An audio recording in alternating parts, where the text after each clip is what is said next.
अस्सलाम वालेकुम स्टूडेंट्स, आज हम topic 12.8 application of Gauss law की सेकंड एप्लीकेशन करेंगे जो कि है electric intensity due to infinite sheet of charge. काफ़ी इंपॉर्टेंट क्वेश्चन है, अक्सर एग्जाम्स में लॉन्ग क्वेश्चन के तौर पर आ जाता है। तो सबसे पहले हम यहाँ पर देखते हैं कि हमारा टास्क क्या है। हम यहाँ पर इलेक्ट्रिक फील्ड इंटेंसिटी मालूम करना चाहते हैं गाउस लॉ को इस्तेमाल करते हुए, और हमारे पास जो चार्ज डिस्ट्रीब्यूशन है वो एक इनफाइनाइट शीट की फॉर्म में है।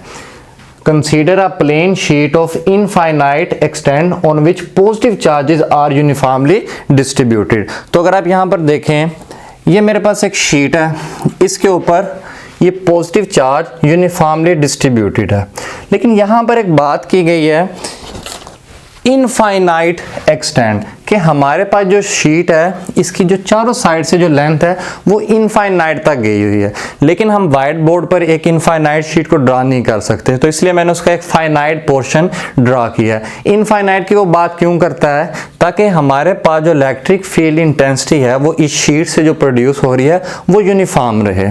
तो हमारे पास ये एक पॉइंट P है, जिस पॉइंट P पर हम इलेक्ट्रिक इंटेंसिटी फाइंड आउट करना चाहते हैं इस शीट की वजह से, इस चार्ज डिस्ट्रीब्यूशन की वजह से। अब अगर आप यहाँ पर देखें, हमारे पास यहाँ पर एक सिंगल चार्ज नहीं है, एक पॉइंट चार्ज नहीं है, यहाँ पर हमारे पास एक सरफेस के ऊपर चार्ज डिस्ट्रीब्यूट है। तो हम यहाँ पर चार्ज के बजाय ये सिग्मा कंसीडर करेंगे जो कि चार्ज डेंसिटी कहलाती है। चार्ज डेंसिटी क्या होती है कि कितना चार्ज कितने एरिया पर डिस्ट्रीब्यूट हुआ है। That sigma is equal to charge spread over unit area.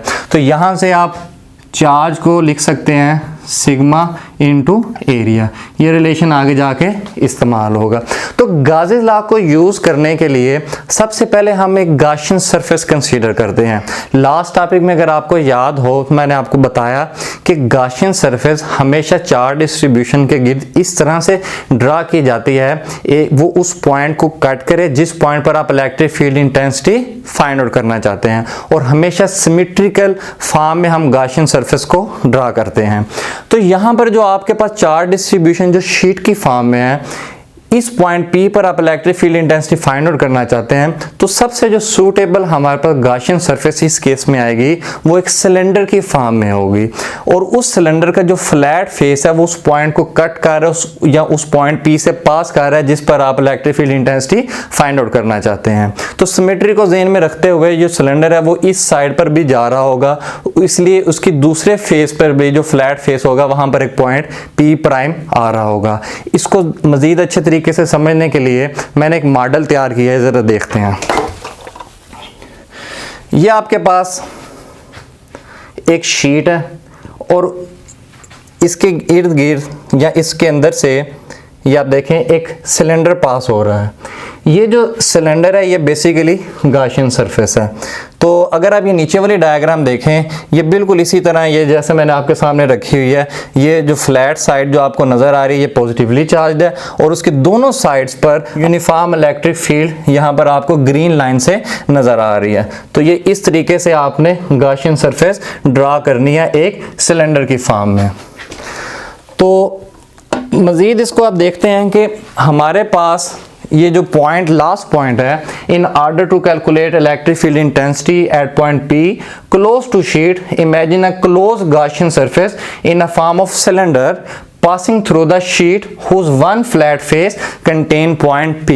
तो जितनी चीज़ें भी आपको मैंने बताई इस पॉइंट में उन्हीं का जिक्र किया गया है। ये अगर आप देखें, ये जो ग्रीन लाइन है ये इलेक्ट्रिक फील्ड इंटेंसिटी को रिप्रेजेंट कर रही हैं। यहाँ भी ये जो ग्रीन लाइन है ये इलेक्ट्रिक फील्ड इंटेंसिटी को रिप्रेजेंट कर रही है।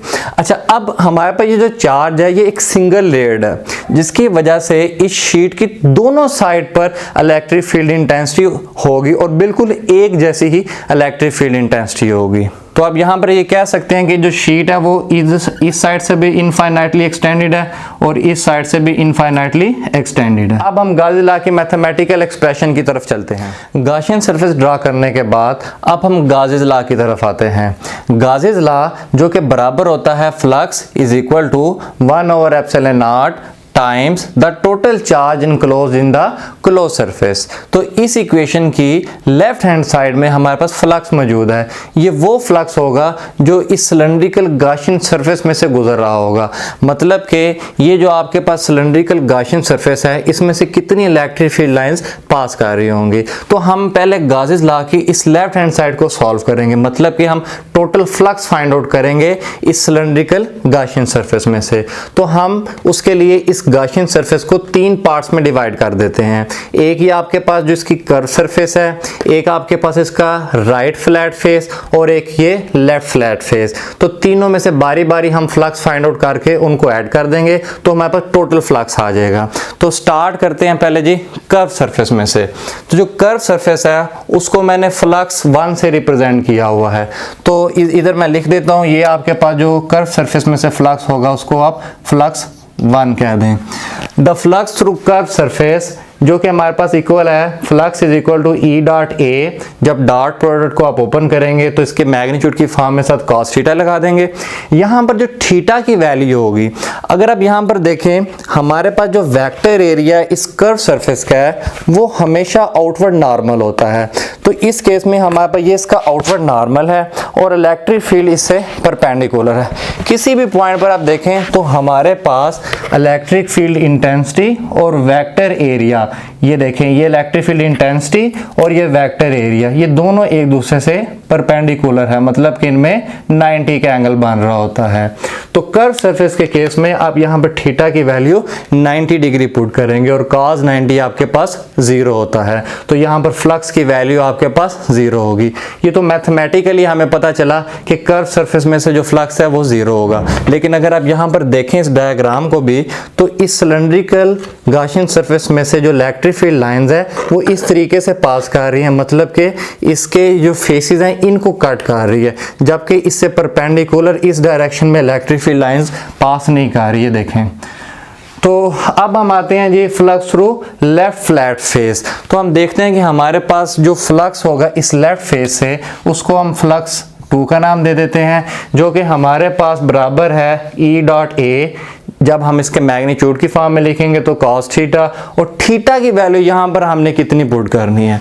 तो अगर आप इस डायग्राम को देखें, जो हमारे पास इसका जो फ्लैट फेस है, फ्लैट फेस का जो वेक्टर एरिया होगा वो इस तरीके से आउटवर्ड नॉर्मल होगा और इलेक्ट्रिक फील्ड लाइन की भी यही डायरेक्शन होगी। यहाँ पर देखें इलेक्ट्रिक फील्ड लाइन और वेक्टर एरिया दोनों एक दूसरे से पैरेलल हैं। तो पैरेलल के केस में थीटा की वैल्यू आपके पास 0 डिग्री होगी। तो यहाँ पर आपने cos 0 डिग्री पुट करना है और cos 0 डिग्री आपके पास 1 के इक्वल है। तो आपके पास ये मैक्सिमम फ्लक्स जो कि EA के इक्वल आएगा। फाइनली आपके पास फ्लक्स थ्रू राइट फेस। तो ये जो राइट फेस का फ्लक्स होगा उसको मैं फ्लक्स 3 से रिप्रेजेंट करता हूं। तो वो भी आपके पास सेम उसी फार्मूला से ई डॉट ए, आगे cos थीटा, थीटा की वैल्यू यहाँ भी आप 0 डिग्री पुट करेंगे। क्यों? देखें इस साइड पर भी इलेक्ट्रिक फील्ड इंटेंसिटी और वेक्टर एरिया दोनों एक दूसरे से पैरेलल हैं। तो पैरेलल के केस में थीटा की वैल्यू 0 डिग्री होगी। तो दोनों साइड पर आपके पास जो थीटा की वैल्यू वो 0 डिग्री होगी। तो cos 0 आपके पास 1 के इक्वल होगा, उस वजह से आपके पास यहाँ भी फ्लक्स मैक्सिमम होगा जो कि EA के इक्वल आएगा। तो फाइनली आपके पास जो टोटल फ्लक्स होगा इस सिलेंड्रिकल गाशियन सरफेस में से वो इन तीनों फ्लक्सेस को ऐड करके आएगा। तो कर्व सरफेस का फ्लक्स जो 1 है वो 0 है, बाकी लेफ्ट और राइट का जो फ्लक्स है उनको आपने ऐड किया तो 2EA। तो आपने गाजेस ला के लेफ्ट हैंड साइड सॉल्व कर ली जो कि आपके पास बराबर आई 2EA के। अब हम बात करते हैं इस राइट साइड की। राइट साइड में आपके पास ये जो चार्ज है ये गाशियन सरफेस के अंदर इनक्लोज चार्ज है। मैंने आपको स्टार्ट में बताया कि यहाँ पर हमारे पास एक सिंगल चार्ज नहीं, यहाँ पर हमारे पास सरफेस चार्ज डेंसिटी है। तो हम चार्ज को सरफेस चार्ज डेंसिटी की टर्म में लिखेंगे। तो चार्ज बराबर होता है surface charge density into area. तो चार्ज की जगह आपने ये वैल्यू पुट कर दी। तो मैं अगर इस इक्वेशन नंबर 4 और इक्वेशन नंबर 5 को कंपेयर करूं तो मेरे पास यहाँ से जो एरिया होगा वो दोनों साइड से कैंसल आउट हो जाएगा, जिससे हमारे पास इलेक्ट्रिक फील्ड इंटेंसिटी की वैल्यू इस पॉइंट P पर बराबर आएगी सिग्मा ओवर 2 एप्सिलॉन नॉट। ये इलेक्ट्रिक फील्ड इंटेंसिटी के मैग्नीट्यूड को इक्वेशन रिप्रेजेंट करेगी। जबकि वेक्टर फॉर्म, क्योंकि इलेक्ट्रिक फील्ड एक वेक्टर क्वांटिटी है, उसके लिए यहाँ पर हम एक unit vector R hat use करेंगे। इस केस में हमारे पास पॉजिटिव चार्ज है और electric field intensity away move कर रही है इस शीट से। अगर हमारे पास नेगेटिव चार्ज होता तो इलेक्ट्रिक फील्ड टूवर्ड मूव करनी थी जी शीट की तरफ। ये आज का लेक्चर था, उम्मीद आप सबको समझ आई होगी। मज़ीद अगर कोई क्वेश्चन हो, कोई चीज़ समझ ना आई हो तो आप नीचे कमेंट्स में पूछ सकते हैं। अल्लाह हाफिज़।